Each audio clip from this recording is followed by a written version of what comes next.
நம்பருக்குமே serial number கொடுக்கலீங்க sir. ம். இப்போ வந்து நீங்க யாரும் அதை கொடுக்கறதுக்கு நாங்க வாங்கிக்குவோம்ல சார். நீங்க எந்த எந்த கடையில் வாங்குனீங்க சார்?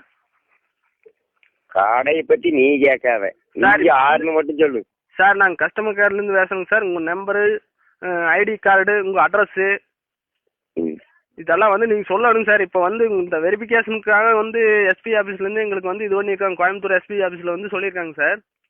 சின்னசாமி உடையாரு கொசவம் பையன், நீங்க இந்த வேட்டை வேட்டினா இன்னொக்கு முந்தி பிறந்தவன் நான் கந்தசாமி டெய்லர் எப்படி இருப்பானுங்கிறது உனக்கு தெரியாதாடா சார்? அது இல்லைங்க சார். நாங்க வந்து இப்ப எஸ்பி ஆபீஸ். நீ முதல்ல மூடு தயவு செஞ்சு சார் மரியாதை பேசுங்க சார். நாங்க யாரு என்னன்னு தெரிஞ்சுட்டு பேசுங்க சார். நீங்க வேணா கட் பண்ணிட்டு இந்த நம்பரை வந்து மறுபடியும் மீண்டும் வந்து யாராவது ட்ரை பண்ணி பாருங்க சார். அவரு நீங்க நினைக்கிற ஆளா இருந்தா நீங்க வந்து பாத்துக்கோங்க சார். அடே நீங்க ஏலம் போடுறவனாட்டு இப்படி பேசிக்க வேண்டாம் சார். இங்க போன வெளியிடா சார் உங்க நம்பர் மட்டும் கரெக்டா